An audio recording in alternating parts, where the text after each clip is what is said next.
ॐ भद्रं कर्णेभिः शृणुयाम देवाः भद्रं पश्येमाक्षभिर्यजत्राः स्थिरैरङ्गैस्तुष्टवागुंसस्तनूभिः व्यशेम देवहितं यदायुः स्वस्ति न इन्द्रो वृद्धश्रवाः स्वस्ति न पूषा विश्ववेदाः स्वस्ति न सार्क्ष्यो अरिष्टनेमिः स्वस्ति नो बृहस्पतिर्दधातु। ॐ शान्ति शान्ति शान्तिः।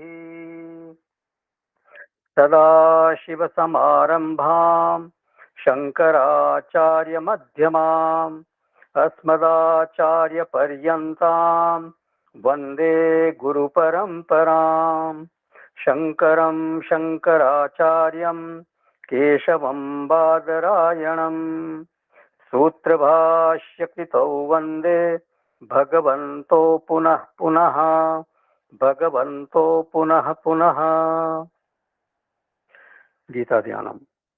ॐ पार्थाय प्रतिबोधितां भगवता नारायणेन स्वयं व्यासेन ग्रथितां पुराणमुनिना मध्ये महाभारतम् अद्वैतामृतवर्षिणीं भगवतीम् अष्टादशाध्यायिनीम् अम्ब त्वामनुसन्दधामि भगवद्गीते भवद्वेषिणीम्। नमोऽस्तु ते व्यासविशालबुद्धे फुल्लारविन्दायतपत्रनेत्र येन त्वया भारततैलपूर्णः प्रज्वालितो ज्ञानमयप्रदीपः प्रपन्नपारिजाताय स्तोत्रवैत्रैकपाणये ज्ञानमुद्राय कृष्णाय गीतामृतदुहे नमः। सर्वोपनिषदो गावो दुग्धा गोपालनन्दनः पार्थो वत्सः सुधीर्भोक्ता दुग्धं गीतामृतं महत्। वसुदेवसुतं देवं कंसचाणूरमर्दनं देवकी परमानन्दं कृष्णं वन्दे जगद्गुरुं कृष्णं वन्दे जगद्गुरुं कृष्णं वन्दे जगद्गुरुं। डॉक्टर साहब जुड़े हैं क्या? राजेश जी आप करोगे कीर्तन? हाँ मैं करता हूँ। हाँ।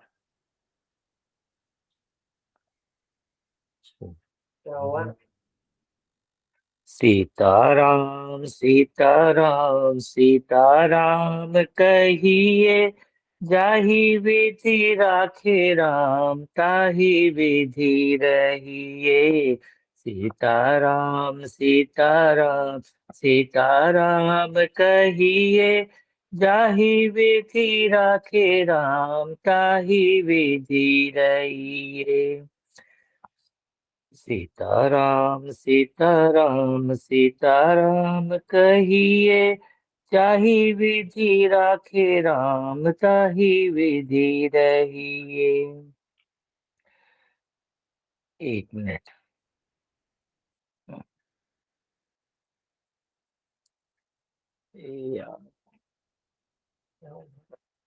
भजन कहाँ गई?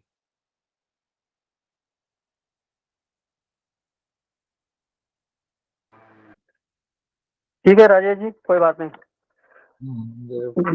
करिए। हाँ, अपना ऑडियो ऑफ कर लीजिए राजेश जी। राजेश जी। हाँ हाँ कर रहा हूँ। हाँ। तो 13वें अध्याय का 7वां श्लोक, जिनके पास इस्कॉन की गीता है या अपने चिन्मय मिशन वाली गीता है, उसमें 8वां श्लोक। अमानित्वमदम्भित्वं अहिंसा क्षान्तिरार्जवम् आचार्योपासनं शौचं स्थैर्यमात्मविनिग्रहः। तो अमानित्व, अदम्भित्व, अहिंसा, शांति और आर्जवम, इन पे चर्चा हो चुकी है। आर्जवम पर चर्चा चल रही है। तो अंतःकरण में जब इन सद्गुणों का निवास होता है, अंतःकरण जब इन सद्गुणों से अलंकृत हो जाता है, तो वही अंतःकरण फिर स्वरूपावस्थान के लिए तैयार होता है, स्वरूपावस्थान का साधन बनता है। उसमें परमात्मा प्राप्ति की साधनता आ जाती है, परमात्मा प्राप्ति की साधनता उसमें सिद्ध हो जाती है। इसका कारण यह है कि जितने भी ये जीवन मूल्य हैं, वे सबके सब जो है वास्तव में देखा जाए तो क्या है, वो आत्मा के ही स्वरूप है, आत्मा के ही धर्म है। आत्मा में ही जाकर के वो पूर्ण रूप से घटित होते हैं, सिद्ध होते हैं। चर्चा हो चुकी है इस बात में, इस बारे में कि कोई भी जीवन मूल्य जो है वो पूर्ण रूप से तो आत्मा में ही घटित होता है। तो इसलिए जो अंतःकरण इन मूल्यों को धारण करेगा, वो अंतःकरण एक तरह से आत्मानुकूल चलने वाला होगा, आत्मा की तरफ चलने वाला होगा। कोई साधारण अंतःकरण इस तरह का व्यवहार करने में समर्थ नहीं हो सकता। जो इन गुणों को धारण करेगा, इन मूल्यों को धारण करेगा, वही अंतःकरण उस स्वरूपावस्थान की ओर चलने के लिए समर्थ होगा। तो मूल्यों का विचार करते समय हमने देखा कि एक तो उनका पारमार्थिक स्वरूप है, जो कि वास्तविक स्वरूप है, और दूसरा उनका व्यावहारिक स्वरूप है। पारमार्थिक माने जो कि आत्मा का स्वरूप है, उसका वास्तविक स्वरूप क्या है? जीवन मूल्य जो है पूर्ण रूप से जाकर आत्मा में ही घटता है, और उसका जो व्यावहारिक स्वरूप है वो बदल जाता है। और व्यवहार में भी दो विभाग हैं, एक चित्त के धरातल पर उन मूल्यों की एक स्थिति है, और एक शरीर के धरातल पर उन मूल्यों की दूसरी स्थिति है। जब वो देह में व्यवहारित होते हैं तो उनका रूप बदल जाता है। अब आर्जवम शब्द का जो आर्जवम पर पहले भी चर्चा हुई थी, उस पर आगे उसको बढ़ाते हैं।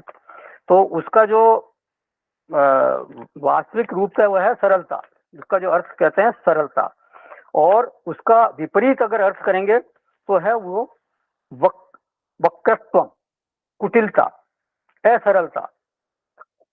और प्राय जो समाज में उसका अर्थ किया जाता है वो है अन्यथा प्रकाशनम। जो आपके मन में है वो नहीं बोल के आप कुछ और व्यवहार कर रहे हो, वो और कुछ बोल रहे हो और व्यवहार कर रहे हो। भीतर कुछ रख के बाहर कुछ और प्रकाशित करना, यह है अनार्जवम या कुटिलता। परंतु चूंकि आर्जवम को अलग से जीवन मूल्य बताया भगवान ने, तो इसलिए भाष्यकार को मालूम था कि आर्जवम अलग से जीवन मूल्य बताया जाएगा, इसलिए उन्होंने अदम्भित्वम का वहां अर्थ किया था स्वधर्म प्रकटीकरण। दम्भित्वम का अर्थ किया था स्वधर्म प्रकटीकरण। देखिए वहां भी ये बात आई थी कि वो जो दम्भित्व है वो अन्यथा प्रकाशनम है। दम्भ का मतलब जो आपके पास नहीं है, कोई चीज है उसको तो बताना ही है, जो आपके पास नहीं है उसको भी बताना। ये पहले इस बारे में चर्चा हो चुकी है, लेकिन भाष्यकार ने वहां उसका अन्यथा प्रकाशनम अर्थ नहीं करके वहां पर अर्थ किया था स्वधर्म प्रकटीकरण, जो आपका धर्म है उसको प्रकट करने की प्रवृत्ति। तो लेकिन फिर उन्होंने, इसलिए उनको मालूम था, इसलिए जो आर्जवम है उसका अर्थ उन्होंने किया चित्त में अवक्रतम,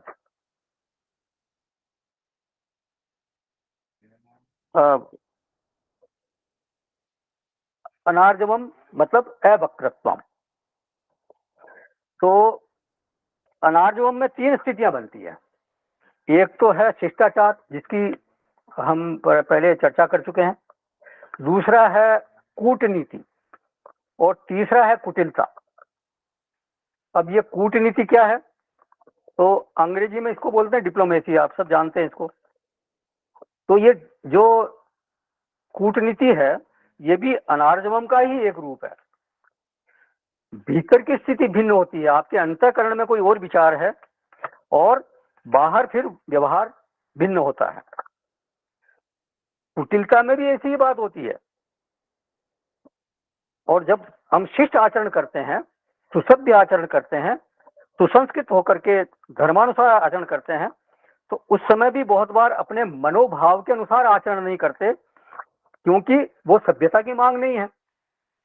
पहले बात हुई थी शिष्ट आचरण क्या, कि जो हमारे मन में है, हो सकता है किसी के प्रति हमारे मन में ये हो कि ये व्यक्ति मुझे पसंद नहीं है, लेकिन उन भावों को दबाकर उसके साथ सभ्य व्यवहार करना, तो उसको अनार्जवम नहीं बोलकर उसको बोलेंगे शिष्टाचार। तो इसमें जो शिष्ट आचरण है वो भी है तो अन्यथा प्रकाशन ही, लेकिन वो एक सद्गुण माना जाता है। जो कूटनीति है वो भी एक सद्गुण है, लेकिन जो कुटिलता है वो दुर्गुण है। तो इसमें बहुत महीन अंतर है, उनको हमारे को समझना है, इसलिए हमारे को सावधानी से इसको देखना चाहिए। तो परमार्थ में तो आर्जवम का अर्थ होगा आत्मा की एक रसता। आत्मा कभी भी परिवर्तित नहीं होता, उसमें किसी प्रकार का कोई विकार होने की संभावना ही नहीं है। किसी भी परिस्थिति में उसमें कोई विकार नहीं होता, कोई परिवर्तन नहीं होता। आप ऐसा समझें कि जो आत्म चैतन्य की एक रस्ता है वो ही आर्जवम का मूल स्रोत है। वो सदा सर्वदा एक रस चेतन परमात्मा से जो आत्मा की जो इसकी आर्जवम की धारा बहती है वो ही अंतःकरण में आती है, और अंतःकरण में जब आती है तो उसके व्यवहार में आते आते उसका रूप बदल जाता है। इसीलिए विचार की वहां आवश्यकता पड़ती है। तो कुटिलता के दोष को समझेंगे पहले, तभी आर्जवम की साधनता हमारे को समझ में आएगी। कुटिलता में क्या दोष है वो पहले समझना पड़ेगा हमारे को। तो कुटिलता का सबसे बड़ा दोष यह है कि वो एक श्रद्धा विरोधी दुर्गुण है, विश्वास विरोधी दुर्गुण है वो। कुटिलता माने क्या, चालाकी। आपके मन में कुछ और है और बाहर कुछ आप इस तरह का व्यवहार कर रहे हैं कि दूसरे को ये लगे कि मतलब हाँ ये तो बहुत अच्छा व्यवहार कर रहे हैं, जबकि आपके मन में उसके प्रति एक तरह से दुर्भावना है, दुर्भावनापूर्ण आप व्यवहार कर रहे हैं। तो यदि मैं किसी के साथ चालाकी करता हूं, चतुराई करता हूं, किसके लिए, अपने क्षुद्र स्वार्थ के लिए, मेरी बुद्धि में ये बात कहीं न कहीं बैठ जाती है कि दूसरा व्यक्ति भी कुछ न कुछ चालाकी जरूर करता होगा। तो जैसे मैं कुटिल हूं वैसे ही दुनिया भी कुटिल है, सभी दुनिया के सभी लोग कुटिल हैं। तो इस तरह का जब भाव होता है तो फिर वो विश्वास नहीं हो पाता किसी पर भी। तो इसलिए जो कुटिलता है ये श्रद्धा विरोधी दुर्गुण कहा गया है, विश्वास विरोधी दुर्गुण कहा गया है। वो विश्वास की वृत्ति बनने नहीं देती कभी भी।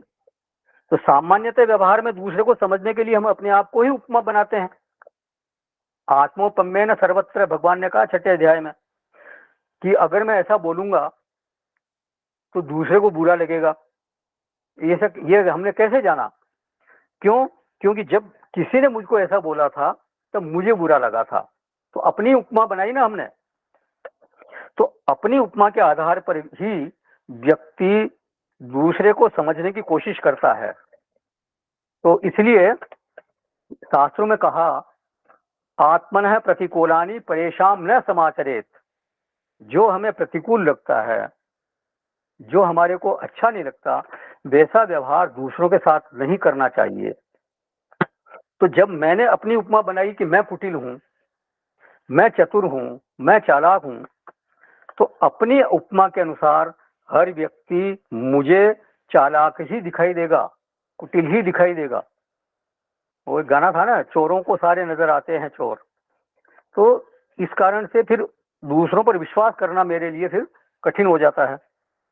चालाक चालाक व्यक्ति से हमारे को व्यवहार तो करना पड़ता है, उसके साथ निभाना पड़ता है, क्योंकि दुनिया में है तो कभी कभी जरूरी है कि उससे व्यवहार करना पड़ेगा। कभी हो सकता है ऐसा संयोग बने कि उससे व्यवहार करना पड़ेगा।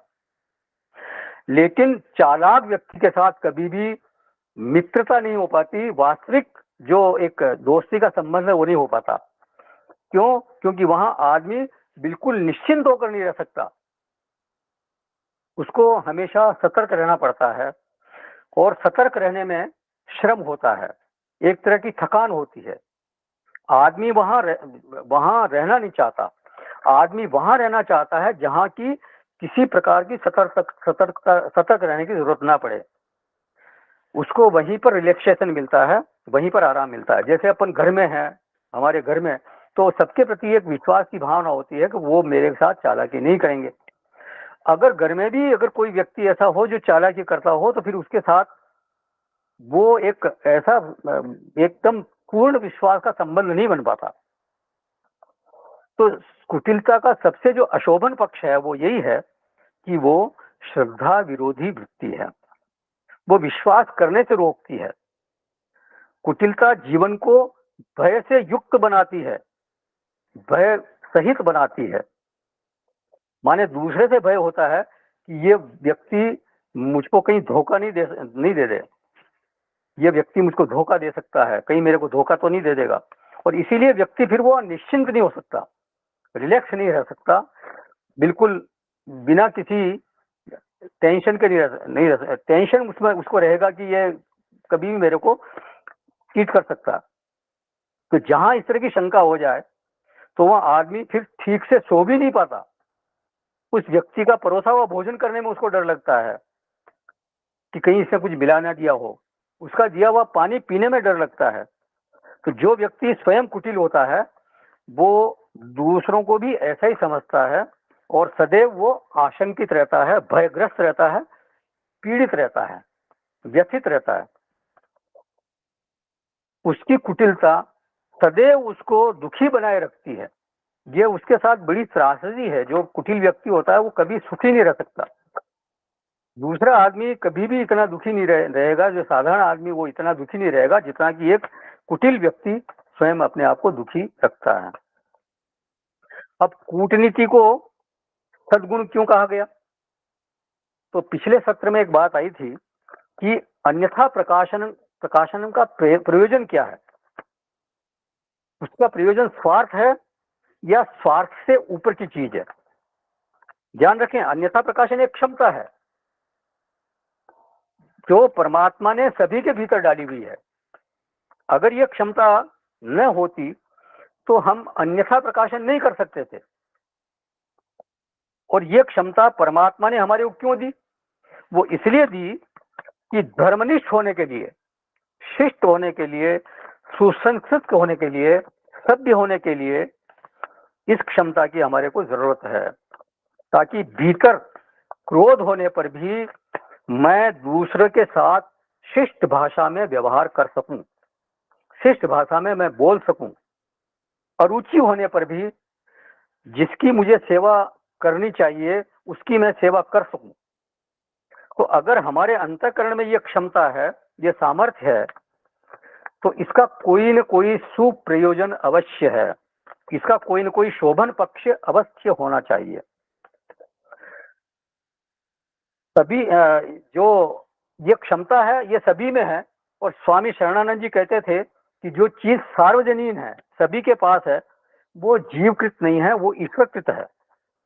जो सभी के पास है वो ईश्वर के द्वारा प्रदत्त है। जीवकृत तो क्या हुआ कि मैंने कोई अपना काम कर लिया, मैंने अपना मकान अपने ढंग से बना लिया, या अपने ढंग से मैंने अपना रहन सहन बना लिया, वो एक अलग बात है। लेकिन अंतःकरण की जो भिन्न भिन्न क्षमताएं हैं वो चूंकि सभी में है, इसलिए वो जीवकृत नहीं है। यहां तक कि क्रुद्ध होने की क्षमता वो जीवकृत नहीं है।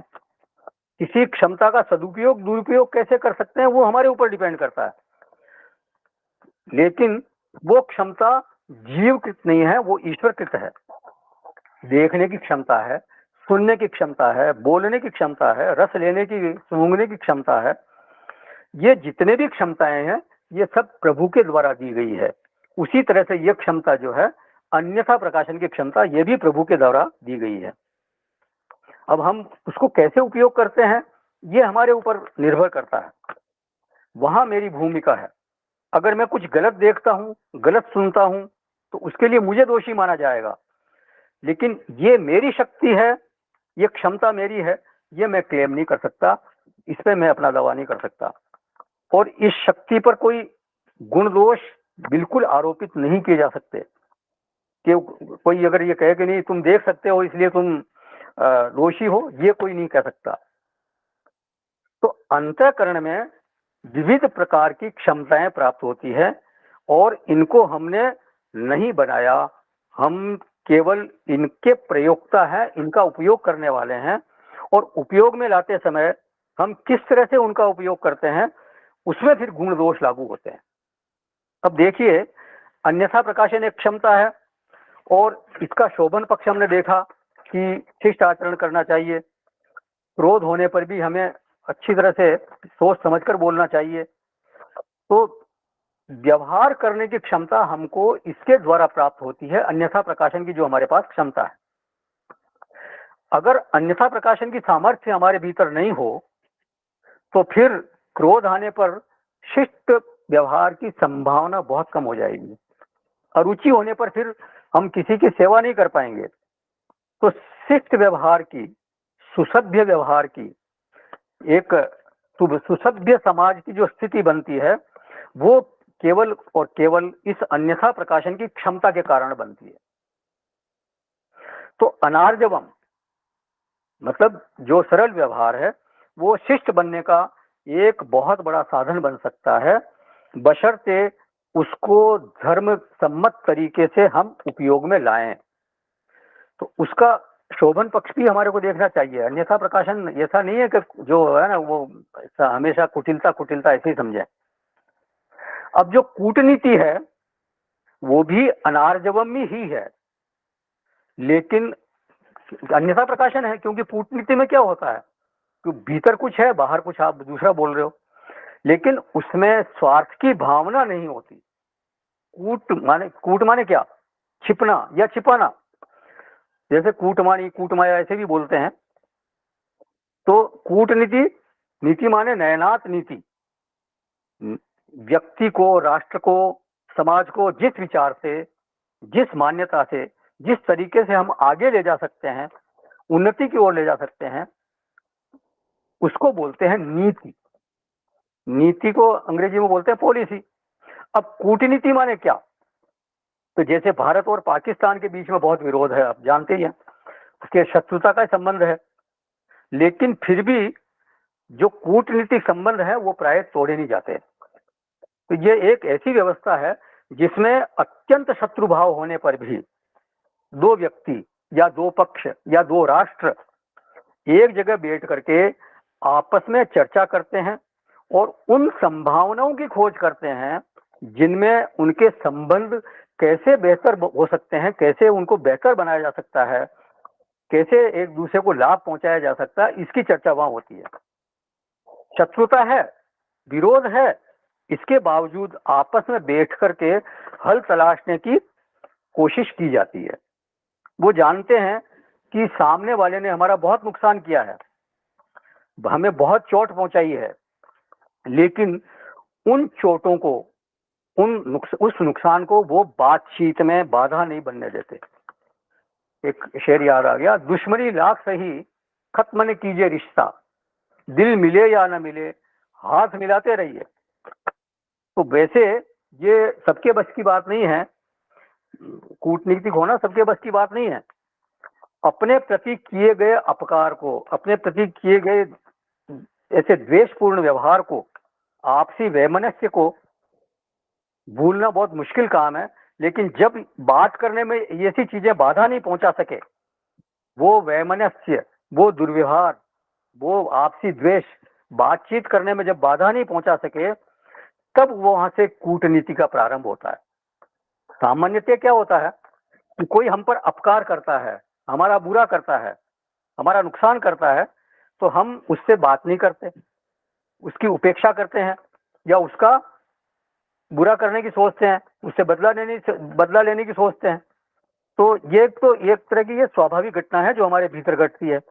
लेकिन उस स्वाभाविक व्यवहार से ऊपर उठ करके अपने प्रति किए हुए अपकारों को एक तरफ रख करके जब व्यक्ति सामने वाले से बात करता है, कुछ बेहतरी की संभावनाएं तलाशता है, कुछ अच्छा होने की संभावनाएं तलाशता है, जिन इश्यूज पर विरोध है उन इश्यूज को एक तरफ रख करके वो दूसरे इश्यूज पे बात करता है, संबंध का एक व्यापक आधार बनाता है, तो वो कहलाती है कूटनीति।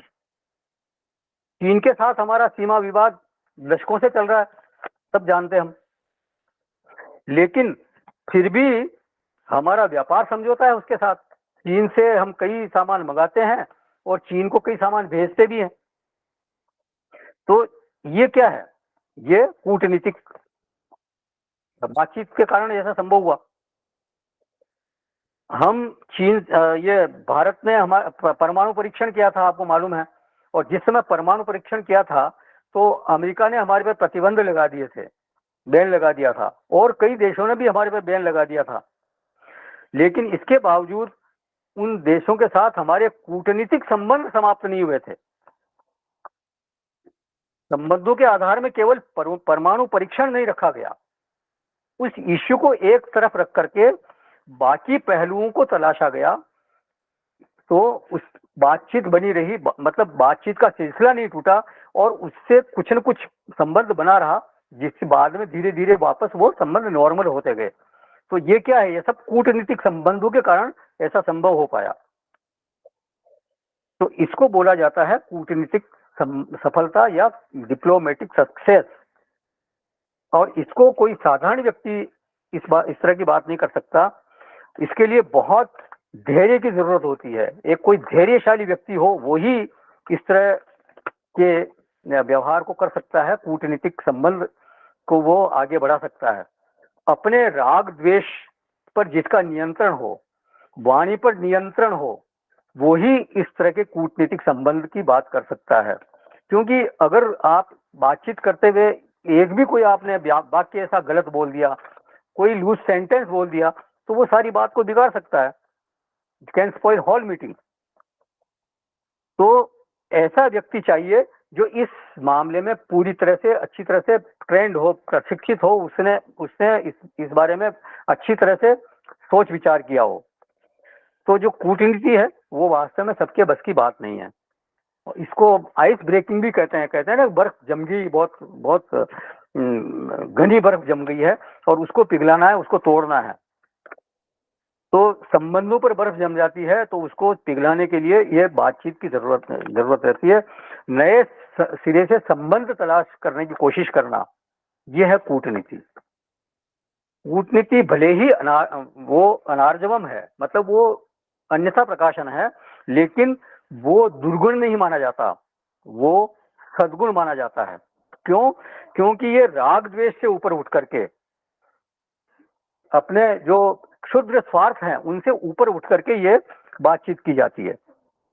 कुछ लोग बिना सोचे समझे हर चीज के लिए कह देंगे कि ये कुटिलता का व्यवहार है, कि भाई ये मन में कुछ रखते हैं, बाहर कुछ बोल रहे हैं। कोई मीठा बोलने का अगर प्रयास कर रहा है, अभ्यास कर रहा है, तो उसके लिए बोलेंगे कि ये तो कुटिल है जी, इनके अंदर तो कुछ बहुत क्रोध भरा हुआ है और बाहर ये मीठा मीठा बोल रहे हैं, मीठी वाणी बोल रहे हैं। मैं तो भाई मेरे मन में जो भी होता है वो साफ कह देता हूँ, बिल्कुल जो भी, मैं अपने मन में कुछ रखता नहीं, मैं बिल्कुल सीधा साधा आदमी हूँ। तो भाई ऐसा सोचना बिल्कुल ठीक नहीं है। ये नादानी वाली बात है कि आपको जो मन में आया वो आपने बोल दिया, ऐसा नहीं। वास्तव में शिष्ट व्यवहार का ये तकाजा है कि आपके मन में चाहे भले कोई उसके सामने वाले के प्रति गलत भावना हो, चाहे उसके प्रति उसके बारे में आपको ये मन में यह हो कि इसने मेरा नुकसान किया है या मैं इसको पसंद नहीं करता, वो पसंद नहीं भी हो, तो भी उस भाव को दबाकर आपको उसके साथ शिष्ट व्यवहार करना है, सभ्य व्यवहार करना है। और ये धर्म सम्मत है, शास्त्र सम्मत है। कुछ चीजों को पहले चिंतन के धरातल पर पूरी रोशनी में देखने की जरूरत है। इस विश्व में राष्ट्र संचालन वही लोग कर सकते हैं जो कूटनीति के विशेषज्ञ हैं। अभी हमारी विदेश नीति कितनी सफल है आप जानते ही हैं, बहुत सफलतापूर्वक आगे बढ़ रही है। जो एस जयशंकर हमारे जो विदेश मंत्री है, तीसरी बार अभी फिर से उनको विदेश मंत्री बना दिया गया। उन्होंने हमारे रूस के साथ बहुत अच्छे संबंध बना रखे हैं और अमेरिका के साथ भी बहुत अच्छे संबंध बना रखे हैं। पश्चिमी देशों के विरोध के बावजूद अमेरिका ने बहुत विरोध किया कि आप रूस से तेल नहीं खरीदोगे। उसके बावजूद रूस से उन्होंने तेल खरीदा और उन दूसरे देशों से संबंध बिगड़ने भी दीजिए। तो ये क्या है? ये हमारी कूटनीतिक सफलता है। तो किसी की वक्रता मात्र देख करके, किसी का टेढ़ापन मात्र देख करके एकदम से उसको दुर्गुण बोल देना, ये सही बात नहीं है। वो चिंतन के अभाव के कारण ऐसा होता है। आपने पूरी तरह से उस बात को समझा नहीं है। अनार्जवम जो है, अनार्जवम में जो कुटिलता है वो दुर्गुण है, उससे व्यक्ति को बचना चाहिए, क्योंकि वो एक अच्छी बात नहीं है, क्यों उसमें स्वार्थ शामिल है। अनार्जवम को कुटिलता कौन बनाता है? हमारे क्षुद्र स्वार्थ। हम राग द्वेष से ऊपर उठ करके नहीं सोच पाते, बल्कि हमारी प्रवृत्ति सारी की सारी राग द्वेषात्मक होती है। किसी से राग है तो उसी तरह से व्यवहार होगा, किसी से द्वेष है तो उस तरह से व्यवहार होगा। अन्यथा प्रकाशन की जो सामर्थ्य है उसको हमने राग द्वेष की सेवा में लगा दिया। अन्यथा प्रकाशन की सामर्थ्य को हमने शिष्ट व्यवहार या कूटनीति के व्यवहार की तरफ नहीं लगाया, बल्कि राग द्वेषात्मक व्यवहार करने लग गए। देश सेवा में नहीं लगाया, समाज सेवा में नहीं लगाया, बल्कि राग द्वेष की सेवा में लगा दिया। अगर उस सामर्थ्य को समाज की सेवा में, राष्ट्र की सेवा में लगाया जाए, अपने आप को धर्मनिष्ठ बनाने में लगाया जाए, शिष्ट बनाने में लगाया जाए, तो उसकी सार्थकता है। कोई आज तक यदि धर्मनिष्ठ हुआ है, शिष्ट हुआ है, सुसंस्कृत हुआ है, सभ्य हुआ है, तो वो हुआ है इसी क्षमता के कारण, इसी सामर्थ्य के कारण। तो अच्छी तरह से इसको समझ लेना चाहिए। वक्रत्वम, अनार्जवम, वक्रत्व माने टेढ़ापन और अनार्जवम माने अन्यथा प्रकाशनम। वो वक्रत्वम अनार्जवम एक ही बात है।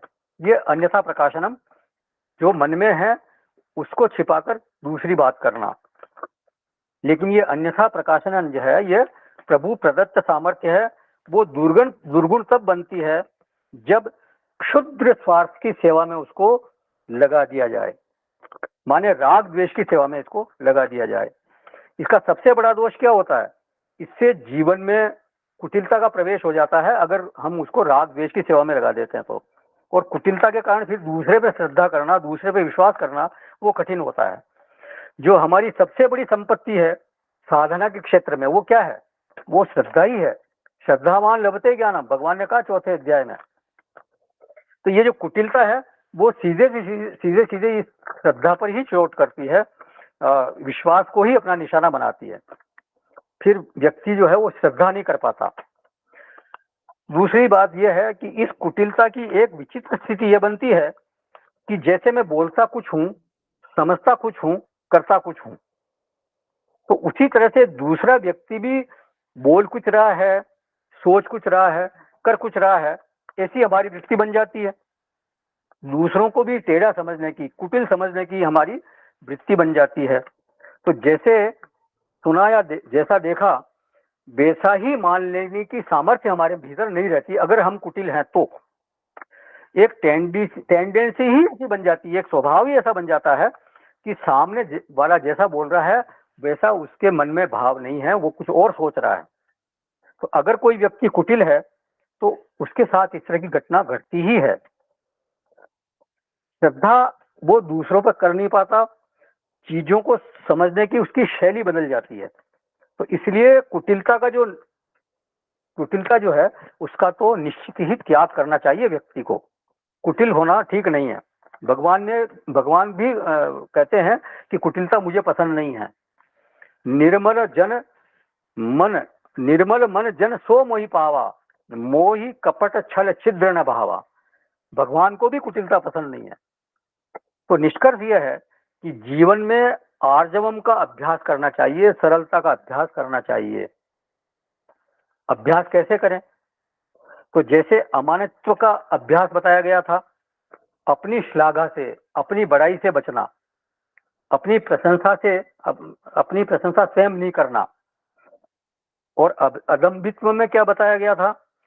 स्वधर्म प्रकटीकरण नहीं होना चाहिए, जो मेरे गुण हैं उनको प्रकट करने का भाव भी नहीं होना चाहिए। वो स्वतः प्रकट होते हैं स्वाभाविक रूप से, कोई प्रसंग आ गया और वहां प्रकट हो गए तो ठीक है, लेकिन अपने भीतर ये वृत्ति नहीं होनी चाहिए कि मेरा ये सद्गुण है, मैं इसको प्रकट करूं। ये वृत्ति जो है वो फिर दंभित्व कहलाएगी। तो इसलिए अदम्भित्व का जो अभ्यास है वो इस तरह से करना चाहिए कि जो भी गुण है मेरे मेरे भीतर, जो भी गुण है वो ईश्वर प्रदत्त है या दूसरों के द्वारा दिए गए हैं, दूसरों की कृपा से आए हुए हैं, मेरा इसमें कुछ नहीं है, ये अगर सोचेंगे तो फिर दंभित्व नहीं होगा। तो अभ्यास का रूप भी जानना चाहिए कि हमको क्या करना है। एक तो परमार्थ का धरातल जानना चाहिए, दूसरा चित्त के धरातल पर उनकी क्या स्थिति वो बन रही है वो जानना चाहिए, और शरीर के धरातल पर क्या स्थिति है वो जानना चाहिए। तो परमार्थ के धरातल पर तो आत्मा, ये जो सारे सद्गुण है वो आत्मा के ही रूप हैं, ऐसा हमने इस बारे में समझ लिया था। और चित्त के धरातल पर उनका रूप बदलता है, शरीर के धरातल पर भी रूप बदलता है। तो ये देह के धरातल पर इनका व्यवहार कैसा होता है ये जानना चाहिए। मतलब उनका साधन पक्ष क्या है, इस बारे में हमारे को बिल्कुल बिल्कुल सावधान रहना चाहिए, जान करके रखना चाहिए। तो आर्जवम का साधन पक्ष क्या है? तो सबसे पहला तो आर्जवम का अभ्यास वो यही है कि कभी भी अन्यथा प्रकाशन नहीं होना चाहिए। सबसे श्रेष्ठ स्थिति तो यही है कि इतना सरल अपने आप को बनाएं कि जो भी आपके मन में है वो ही आपके चित्त में, इस तरह के कोई दुर्भाव किसी के प्रति आए ही नहीं, कोई अन्यथा भावना आए ही नहीं। मतलब जब तक आवश्यकता न हो तब तक आप उसको अनार्जवम का व्यवहार न हो, अन्यथा प्रकाशन न हो, माने सहज सरल व्यवहार आपका होना चाहिए। और अगर मान लो अन्यथा प्रकाशन की आवश्यकता पड़ ही गई तो ये विचार जरूर होना चाहिए कि इससे शिष्टाचार की सिद्धि हो रही है या नहीं, इसके सभ्य व्यवहार की सिद्धि हो रही है या नहीं, धर्म की सिद्धि हो रही है या नहीं। अगर मैं अन्यथा प्रकाशन करता हूं क्रोध आने पर भी, मतलब मेरे को अंदर क्रोध आ रहा है या कोई द्वेष आ रहा है सामने वाले के प्रति, फिर भी मैं उसके प्रति क्रोध के वचन नहीं बोलता या द्वेष पूर्वक व्यवहार नहीं करता, तो इससे क्या सिद्ध होगा? कि मैं चालाकी कर रहा हूं? नहीं, बल्कि मैं एक शिष्ट व्यवहार कर रहा हूं, मैं शिष्ट हूं, एक धर्म पूर्वक व्यवहार मैं कर रहा हूं। तो इस तरह अगर सोचना शुरू करेंगे तो धीरे धीरे फिर ये अपना स्वभाव बन जाएगा। धीरे धीरे हमारी मनोवृत्ति ऐसी बन जाएगी कि मन में धर्म विरोधी विचार आने पर भी बहुत कम हम उसको बाहर प्रकट करेंगे। वो धर्म विरोधी विचार आना ही बहुत कम हो जाएंगे अगर हम इस तरह का प्रयास करेंगे, इस तरह का अभ्यास करेंगे तो। और जब ऐसे विचार नहीं आएंगे, धर्म विरोधी विचार आएंगे ही नहीं, तो अन्यथा प्रकाशन की फिर जरूरत ही नहीं पड़ेगी। तो 100% जो आर्जवम है वो तो तब घटता है जब हमारे भीतर मन में शिष्टाचार विरोधी या धर्म विरोधी विचार आवे ही नहीं, जिनको कि हमको रोककर अन्यथा प्रकाशन करना पड़े। लेकिन ऐसा संभव नहीं है कभी, क्योंकि पूर्व के संस्कार ऐसे हमारे भीतर भरे हुए हैं, वासनाएं ऐसी भरी हुई है कि कब कौन सा विचार आ जाएगा कुछ पता नहीं। वशिष्ठ जी ने भरत जी के लिए कहा, माने व्यक्ति रहते हुए व्यक्तित्व की जो शोभनतम स्थिति हो सकती है वो यहाँ बताई गई है। वशिष्ठ जी क्या बोलते हैं उनके लिए, भरत जी के लिए, समुझब कहब करब तुम जोई, समुझब कहब करब तुम जोई, धर्म सार हो हई सुत सोई। जो तुम सोचोगे वो धर्म है, जो तुम कहोगे वो धर्म है, जो तुम करोगे वो धर्म है। तो देखिए ये कितनी बड़ी बात है। ये नहीं कह रहे हैं कि तुम्हें धर्म के अनुसार सोचना चाहिए या धर्म के अनुसार तुम्हें करना चाहिए, बल्कि क्या कह रहे हैं, जो तुम सोचोगे वो धर्म होगा। ये तो बिल्कुल उल्टी बात हो गई कि जिस तरह से व्यक्ति के मन में विचार आए हैं और जो सोच रहे हैं वो धर्म हो गया। क्योंकि उन्होंने अपने आप को कितना बड़ा बना लिया, कितना वो अपने जो भीतर के दुर्गुण है उनको निकाल दिए सारे। तो ये आर्जवों का सबसे सुंदर दृष्टांत है भरत जी का, लेकिन इस आर्जवम तक पहुंचने के लिए बड़ी लंबी साधना चाहिए। पहले तो जो करो वो धर्म सम्मत हो, फिर जो कहो वो धर्म सम्मत हो, और फिर धीरे धीरे धीरे धीरे भीतर सुधार होते होते आपकी सोच भी ऐसी हो जाए वो धर्म सम्मत हो जाए, मानो तीनों एक हो जाए, जैसा सोच रहे हैं वैसा ही कह रहे हैं, वैसा ही कर रहे हैं। तो इसके लिए कोई साधारण व्यक्ति तो कर नहीं सकता, बहुत बड़ी बहुत बहुत बहुत साधना चाहिए। तो कुल मिलाकर निर्णय हुआ कि भगवान ने जो अन्यथा प्रकाशन की सामर्थ्य हमको दे रखी है उसको हमें धर्म की सेवा में लगाना चाहिए, शिष्टाचार की सेवा में लगाना चाहिए, समाज हित में और राष्ट्र हित में लगाना चाहिए। क्षुद्र स्वार्थ में, राग द्वेष की सेवा में उसको नहीं लगाना चाहिए। ये है आर्जवम। दूसरे शब्दों में कहें तो कूटनीति और शिष्टाचार में यदि अन्यथा प्रकाशन हो भी रहा है तो उसको अनार्जवम नहीं मानना चाहिए, उसको कुटिलता नहीं मानना चाहिए। वो अनार्जवम केवल तब है जब वो कुटिलता की श्रेणी में आ जाए, माने अन्यथा प्रकाशन के पीछे हमारा क्षुद्र स्वार्थ हो, हमारे राग द्वेष हो, तो ये हुआ आर्जवम। अब अगला जो गुण है वो है आचार्योपासनम, मतलब आचार्य के पास, उपासन मतलब बैठना, आचार्य की उपासना मतलब आचार्य के समीप बैठना। भगवान भाष्यकार ने लिखा यहाँ पे, भगवान भाष्यकार माने भगवान शंकराचार्य जी, मोक्ष साधन उपदेष्टः आचार्यस्य शुश्रूषादि प्रयोगेण सेवनम। बोले मोक्ष साधन का उपदेश करने वाले गुरु का, जो आपके गुरु हैं जो कि मोक्ष साधन का उपदेश करते हैं, उनका शुश्रूषा आदि प्रयोगों से सेवन करना, अर्थात उनकी सेवा करना। सेवा करना माने उनके आज्ञानुवर्ती होना, उनकी प्रीति प्राप्त करने का प्रयास करना, उनका वात्सल्य प्राप्त करने का प्रयास करना, जो भी वो बताएं वो कार्य करना, अथवा शिष्य को लगे कि उनको इस समय ये चीज चाहिए या वो इस समय ये चाहते हैं वो कर देना। चौथे अध्याय में कहा भगवान ने, तद्विद्धि प्रणिपातेन परिप्रश्नेन सेवया उपदेक्ष्यन्ति ते ज्ञानम ज्ञानिनस्तत्वदर्शिनः। तो किसी तत्वदर्शी गुरु के पास जाकर के, आचार्य जी के पास जाकर के उनको प्रणिपात करना, उनके उनके प्रति समर्पण भाव से उनको प्रणाम करना और फिर उनकी सेवा करना। फिर उसके बाद जब वो प्रसन्न हो जाए तब जिज्ञासा पूर्वक प्रश्न करना, यह नहीं कि उनकी परीक्षा लेने के लिए प्रश्न करना। आपको मालूम है कि किसी प्रश्न का उत्तर क्या है, उसके बावजूद आप उनकी परीक्षा लेने के लिए प्रश्न करते हो तो वो जिज्ञासा नहीं कहलाएगी, वो एक तरह से कुटिलता हो गई। तो जिज्ञासा पूर्वक अगर प्रश्न किया जाए तो फिर वो उपदेक्ष्यन्ति ते ज्ञानम, वो आपको उस ज्ञान का उपदेश करेंगे।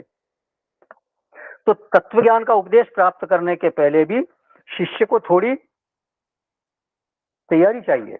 तत्व ज्ञान का उपदेश ऐसे सीधे है जैसे आप चाहते तो हैं कि आप 10वीं की पढ़ाई करें या कॉलेज की पढ़ाई करें और आप पहली, दूसरी, तीसरी, चौथी, 5वीं क्लास पढ़े नहीं और सीधे आप चाहोगे मैं कॉलेज में एडमिशन ले लूं, तो ये संभव नहीं है।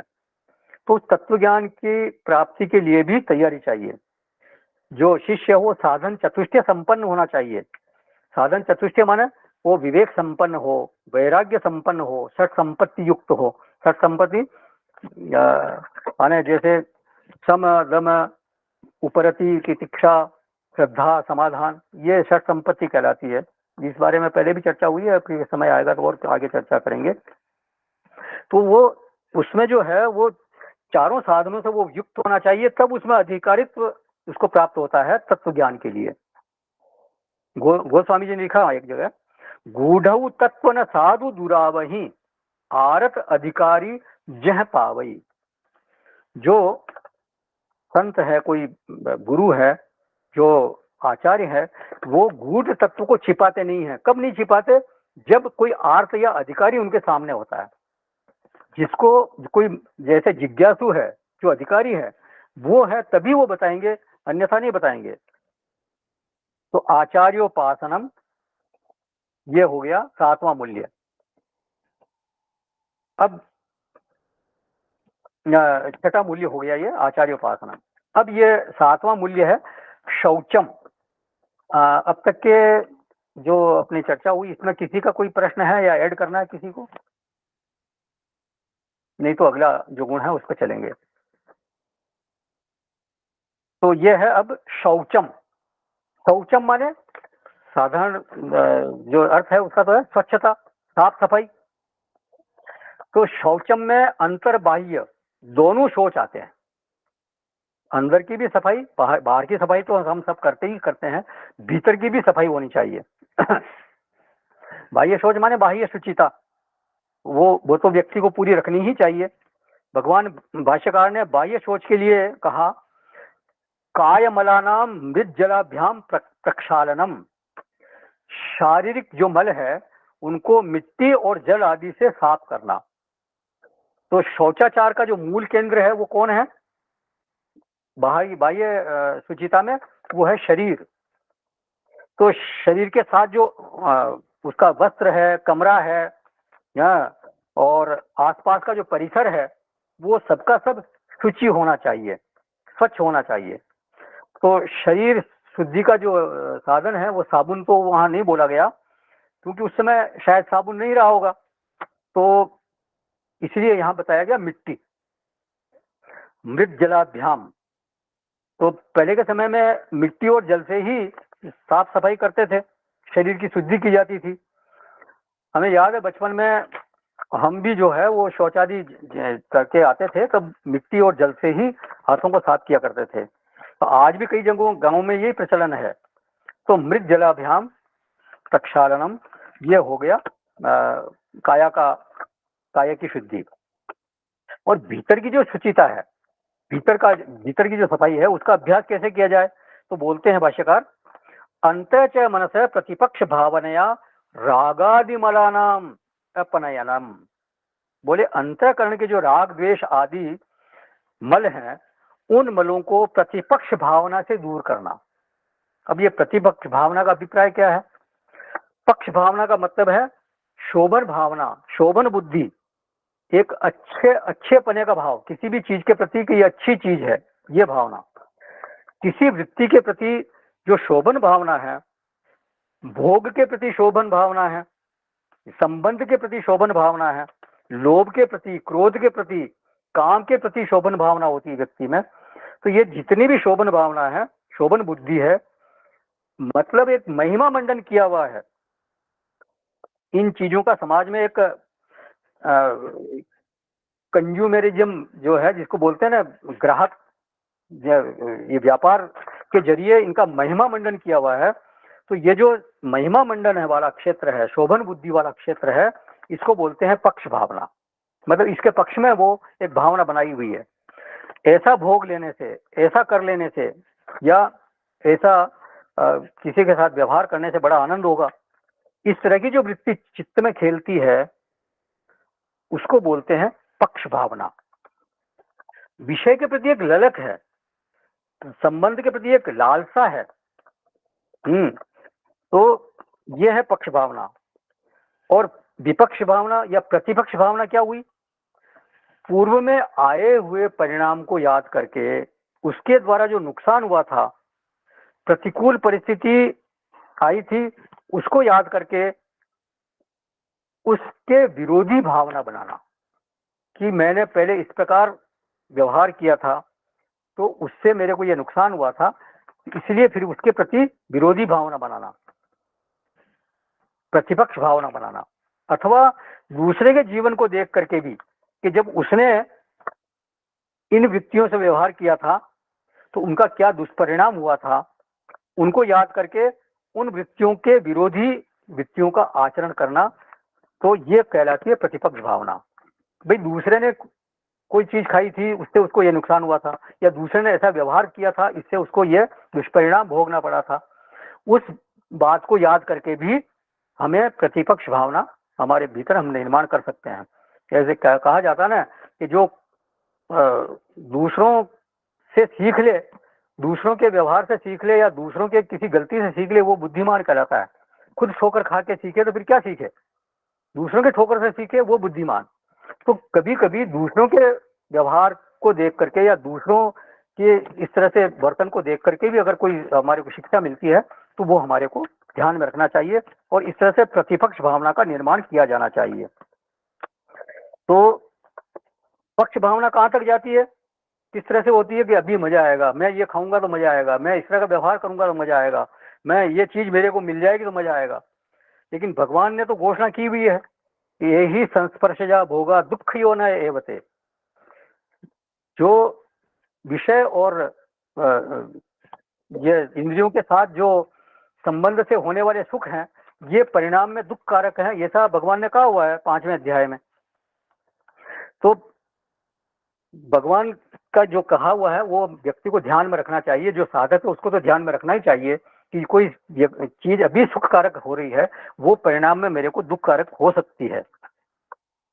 तो जो इन विषयों में जो इंद्रियों के द्वारा जो रमण होने वाला है विषयों के साथ, उससे व्यक्ति को फिर धीरे धीरे ये समझना चाहिए कि ये विषय जो है या ये रमण जो है ये मेरे लिए दुख कारक होगा और इससे फिर परिणाम में मेरे को दुख मिलेगा और इससे प्रतिपक्ष भावना का निर्माण होगा। तो जीवन तो एक पाठशाला है, जब दुख आए आदमी को तो ये याद रखना चाहिए, उसे कभी भी भूलना नहीं चाहिए। जब हमारे किसी व्यवहार से परिणाम में दुख प्रकट हुआ हो तो उसको कभी भी भूलना नहीं चाहिए, याद रखना चाहिए कि मैंने ऐसा कहा था, उसको मैंने ऐसा कहा था तो काम बिगड़ गया था, हाँ, या उसके साथ मैंने ऐसा व्यवहार किया था तो मेरे को कष्ट हुआ था।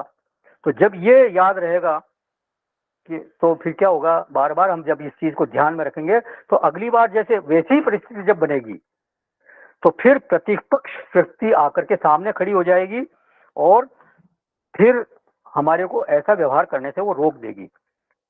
वो ये कहेगी कि अगर मैंने वापस से ऐसा ही व्यवहार कर दिया तो पहले जैसी स्थिति बनी थी वैसी स्थिति बन जाएगी, फिर से काम बिगड़ जाएगा।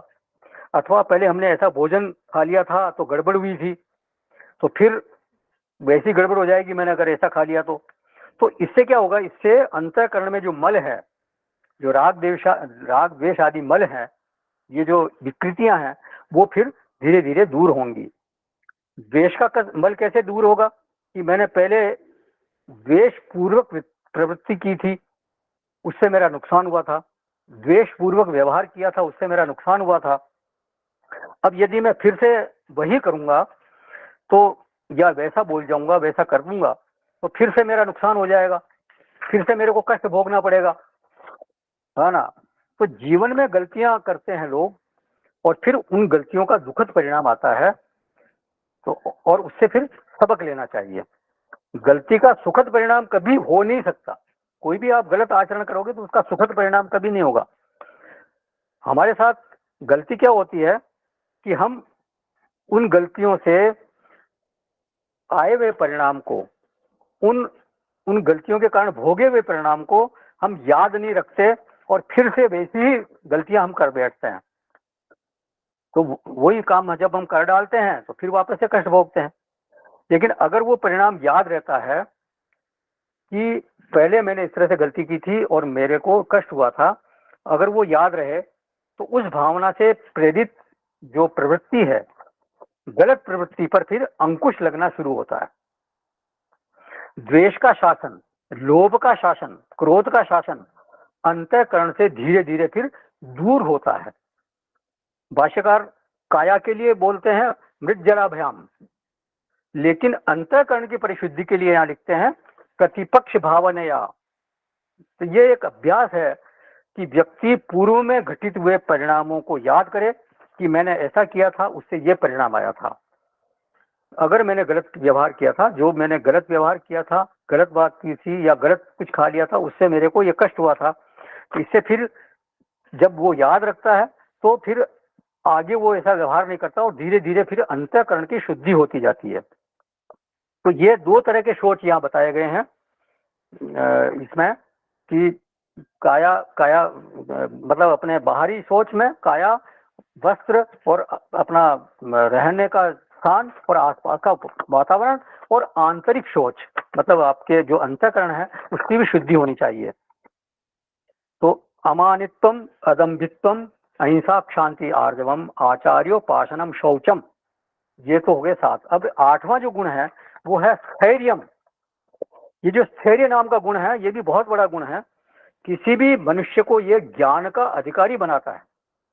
स्थैर्यम का अर्थ भगवान भाष्यकार करते हैं, स्थिर भावो मोक्ष मार्गे एव कृत अध्यवसायत्वम। स्थिर भाव मोक्ष मार्ग में ही निश्चित निष्ठा कर लेना, मोक्ष मार्ग में निश्चित निष्ठा कर लेना, ये है स्थैर्यम। वो एक पूर्ण दृढ़ निश्चय कर लेना कि मुझे अब मोक्ष मार्ग पर ही चलना है।